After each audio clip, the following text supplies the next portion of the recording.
Hello, hello, hello. Welcome everyone to this week's episode of our show, Tackling Debt with Emelike Ukpabi. My name is Emelike Ukpabi, and I am your host. This week, we're going to be talking about something powerful about debt. With something I'll term the psychology of debt. Now, this episode is about emotions and habits that quietly drive us, quietly drive how we spend, borrow, and often why we stay stuck, even when we know better. Now, before we begin, I want to mention something very important, which is our $1 billion debt challenge. The initiative, though open to everyone, is especially focused on supporting the Black community in Canada, across Canada, and our goal is bold yet absolutely achievable, which is to reduce the community's total debt by $1 billion in 2026. Now, the number sounds massive, right? But imagine this: if 100,000 families or individuals were to reduce their debt by $10,000 each, we'll get there. And with over 5.4 million Black Canadians, we might even surpass it. So here in cities like Brampton, Scarborough, Halifax, or Calgary, we see every day how debt can hold people back from saving, from investing, from contributing to more to society, or even passing on wealth to their kids. Now, if we lighten that burden together, we open up enormous potential, not just financial freedom, but community transformation. Now, we are developing a collective tracker to keep tabs on our progress, But in the meantime, you can start small, start tracking your own progress, daily, weekly, monthly. Every small win counts, okay? Now, let's dive into the emotions and triggers behind debt.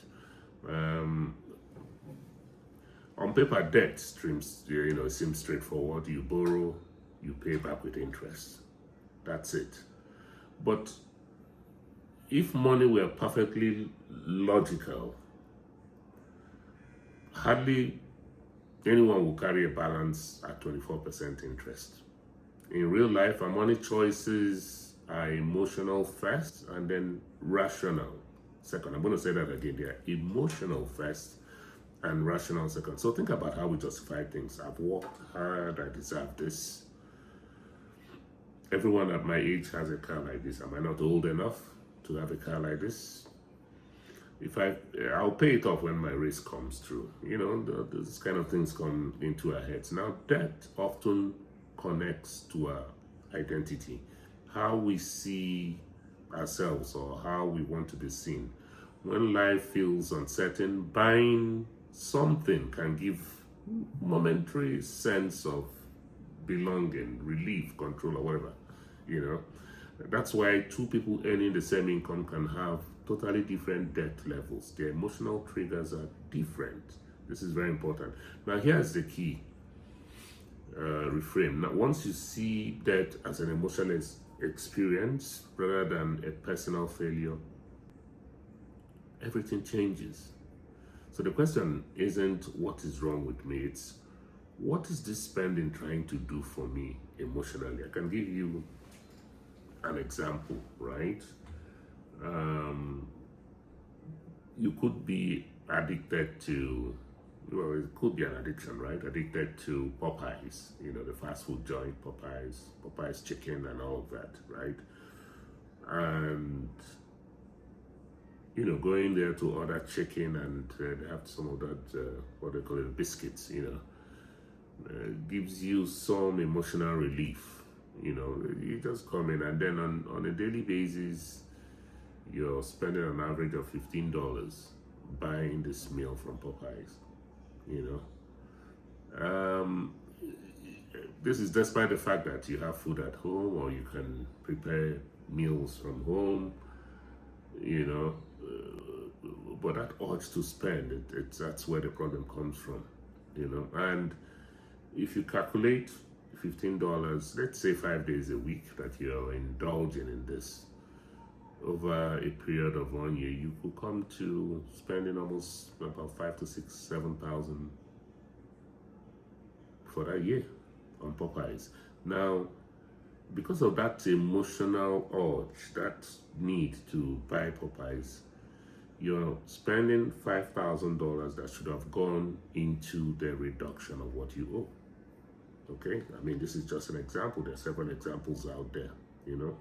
Now, I'm going to talk about some common emotional triggers behind spending and borrowing, right? So, there's instant gratification. You want to buy that car, I want it now. I can go through the discipline of saving or go through the discipline of having a plan. I just want it now, you know. So, causes problems. Emotional spending as self-soothing. I mean, the example of the Popeyes is what comes to mind here. You know, each time you buy the Popeyes, there's that soothing feeling that you get, you know. And then there's the issue of social pressure and comparison. Oh, my mates are this. Oh, they have this car, they have this house, they have this job, they're doing this, they're doing that, and then you compare yourself to them. You want to take certain decisions that you think will put you at par with them, you know. That's part of the problem. Now there's shame, guilt, and avoidance. You know, you feel ashamed of the amount that you owe, and you don't look at your numbers. I mean, the last episode we talked about numbers and knowing exactly how much you owe. So this is what we're talking about: that shame, guilt, and avoidance. They all go hand in glove. And then there's a overconfidence. You know, sometimes you think you can outspend debt. Oh, when I get a raise, I'll be able to pay off what I owe and I get back to normal. When I do this business, I'm expecting some huge money coming in. You know, the truth remains that if you don't have a plan, you know, on how to tackle your debt, it doesn't matter how much you owe. We've seen people with six-figure incomes with monumental levels of debt, you know. So we have to take that into consideration, right?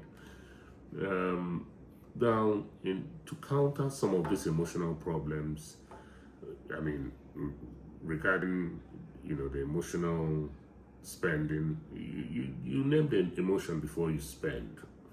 So you want to buy that Popeyes, you need to ask yourself, what is this Popeye doing for me? How does it suit me? You know, I mean, when you ask yourself this question, it kind of, you know, makes you think about actually spending that money buying the Popeye, okay? Or you could create emotional alternatives, you know. You could do something that is gratifying without having to spend money. You could go for, like I enjoy swimming, you know, you could go for a swim and then take a dip in the hot tub, right? And sometimes in some of these community centers, you know, there's swimming available. Or, well, swimming costs maybe a penny or two, $1 or two, right? You could take a walk in the park. Like, I love the woods, I love the park. I could, you know, call a friend or two, take a walk in the park, you know, soaking, whether it's in the sun or the fresh breath of fresh air from the woods and all of that, you know. It's kind of suits you, right? So I would call that an emotional alternative without having to spend money. Then you could add small friction, you know. Sometimes you have all this Amazon or some of these e-commerce sites with your credit card registered to it, you know, and you have the one-click option. You can remove those options. You remove your credit card from the website, remove the one-click option. Just add some small friction things that will make you pause each time you want to spend money, especially if you're spending on credit, if you're using your credit card, right? And then we could replace shame with curiosity, rather than saying, oh my God, how did I get myself into this mess? How do I owe so much? You replace that with, how much do I really owe? Okay, this is the amount. We talked about the numbers in the last episode. And then what plans am I making? How do I go about reducing my debt, Replace shame with curiosity, okay? Now, we have to remember that your debt story is also your emotional story. They go hand in glove. It's how you try to feel safe, loved, or in control, You're not your balance, you're a human being doing your best with the emotional tools and financial systems you've been given. So over the next few episodes, we're going to keep exploring how to align practical money steps with emotional awareness. Because when you change both the numbers and the narrative, you're creating a lasting financial freedom. Okay? Now, before we sign off, I just want to make a heartfelt appeal. Are you struggling with overwhelming debt? Are you feeling trapped or ashamed to talk about it? Maybe it's been hard to reach out to friends or family because of how heavy it feels. Please know that you don't have to face this alone. Reach out to me. I can connect you with professionals who can help without judgment. You can contact me anytime, and my email is down there, Emelike Ukpabi at gmail.com. And if you're enjoying my content and want to see more videos like this, please make sure you hit the subscribe button on my YouTube channel. I've got new episodes coming, right? And exciting updates coming your way as well. And I would love for you to be part of this community. Don't forget to turn on the notification bell at once,